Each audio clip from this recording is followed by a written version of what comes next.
Inara yang kemarin baru posting bahwa dia mengumumkan bahwa dia keluar dalam sebuah yayasan, komunitas dan kegiatan gitu ya. Hari ini gini-gini. Tapi yang menarik adalah dia menulis, Inara menulis bahwa dia sudah tidak ada lagi hubungan personal dan profesional dengan sosok yang berikut ini. Padahal kita tahu nih kalau di beberapa postingan sebelumnya dengan sosok yang namanya Ella ini, itu bahkan postingan kemarin-kemarin sebenarnya my twin flame gitu. Kenapa ada apa? Kenapa kamu harus menulis memutus hubungan bukan memutus. Tidak ada lagi hubungan profesional dan personal. Apa ya? Setiap kita aku yakin punya hak untuk bisa menjaga batasan ya, boundaries demi untuk kesehatan mental sih Kak. Jadi kamu personal tuh artinya? Ya secara personal ya intinya aku nggak ada keterlibatan apapun lah dalam setiap project maupun kerjasamanya beliau. Sama dia. Gitu. Atau mungkin dengan kata lain hubungannya nggak seakrab dulu gitu ya. Tapi masih bisa WhatsApp komunikasi masih bisa. Masih bisa. Kamu itu di sini tuh sebenarnya kan ketua yayasan. Iya. Ketua yayasan. Dan kamu kan sering posting ya walaupun no mention tapi itu berkaitan dengan uang. Bahkan ada juga netizen yang sempat komentar, terus kamu jawabnya seperti ini. Coba kita lihat komentar netizen yang coba diambil hikmahnya aja. Jangan main sindir-sindiran Kak, tidak baik. Gak ada yang nyindir, tapi kalau ada yang merasa kesindir ya introspeksi. Yang berikutnya ada lagi komentarnya. Di akhirat nanti orang menjual ilmu dan agama akan dihisap gitu. Ngomongnya jangan ke saya, kan saya udah bukan ketua katanya gitu. Yang berikutnya ada lagi komentarnya, Kak, kalau bisa ambil hikmahnya aja biar semua tidak ada penggiringan opini yang menyebabkan dosa. Terus katanya, maksud kamu biarin aja Juminten semena-mena gitu sama dana umat gitu. Enak loh, aja. Itu lagi bahas Juminten loh. Oh iya. Kan emang jadi kita jadi overthinking ya kan. Tapi kalau kita berprasangka baik, itu juga pertanyaan ditanyakan ke Ella. Terus Ella jawabannya adalah kita lihat. Bila insya Allah tidak ada masalah tentang uang Kak, didoakan yang baik-baik, semua kekurangan saya dalam melayani dan berkomunikasi baik dengan teman-teman ngajiku gitu seperti ini. Jadi apa hikmahnya sih Inara dari ya kejadian inilah ke depannya mungkin kalau ada yang ngajak kerjasama lagi apa yang akan kamu perhatikan gitu?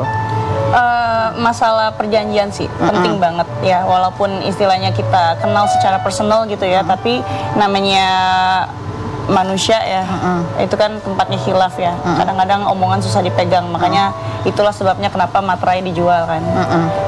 Yeah.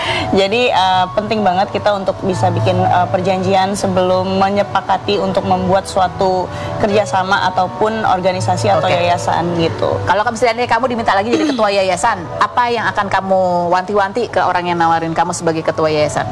Sebenarnya sih kalau dari awal akadnya ini adalah karena asas kepercayaan, ya sudah kita berjalan aja, kita ikutin aja sama-sama tunduk pada aturan yang berlaku dalam ADART organisasi atau yayasan. Misalnya, gitu. Karena kan memang dalam setiap yayasan ini kan sudah diatur ada ADART-nya gitu loh. Kita tinggal ikutin aja gitu loh, aturan yang berlaku. Cuman misalnya apa tuh aturan apa tuh yang misalnya? Ya entah itu tentang tata kelola struktural dalam yayasan, kemudian tata kelola keuangan dalam yayasan, kita tinggal ikutin aja gitu. Jadi jangan sampai overlapping lah gitu. Jadi jangan tidak profesional walaupun ini yayasan tetap harus dikelola dengan profesional. Karena biar gimana pun kan aku ditunjuk sebagai ketua, otomatis aku punya otoritas untuk bisa ngatur semuanya, sekaligus punya beban untuk bertanggung jawab ketika terjadi hal-hal yang nggak diinginkan. Terlebih aku public figure, aku punya kewajiban untuk menjaga nama baik aku juga. That's why aku harus bikin public disclaimer gitu. Karena ini kan salah satu tanggung jawab publik aku juga kan. Laporan keuangan. Selain berikut ini kita balik lagi, jangan kemana-mana, tetap di Rumpi.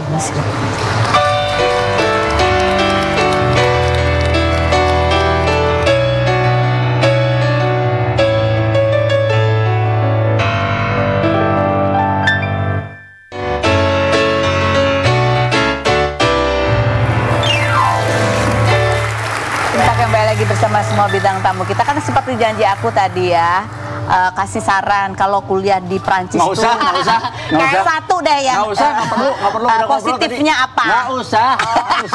Sarannya adalah merelakan beliau berangkat ya kan. Kalau ini kan belum rela ya. Belum. Padahal kalau rela ada bagus ya kan? Nggak perlu.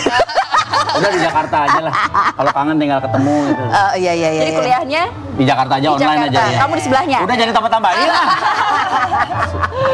Betul ya. Jadi hikmah dari acara hari ini, perbincangan kita mungkin ada yang punya garis merah adalah memang kita tuh baiknya melindungi diri kita sendiri sih ya. Iya kan? Kamu melindungi dirimu, kamu melindungi dirimu Keluarga dari saya. kalau nggak ikhlas gitu ya. Iya. Kalau Ajeng juga melindungi dia nggak tanya-tanya biar nggak ditoyor. Mau ditaruh dicium dong. Iya. Kita harus bisa menempatkan diri dimanapun kita berada, begitu ya. Dan tapi yang terutama adalah kita mendahulukan kesejahteraan diri sendiri. Oke. Baca bahasa oke-nya Prancis apa? Tadi kamu udah bisa sebong. Sebong. C'est bon, Oke. bon. Très bien.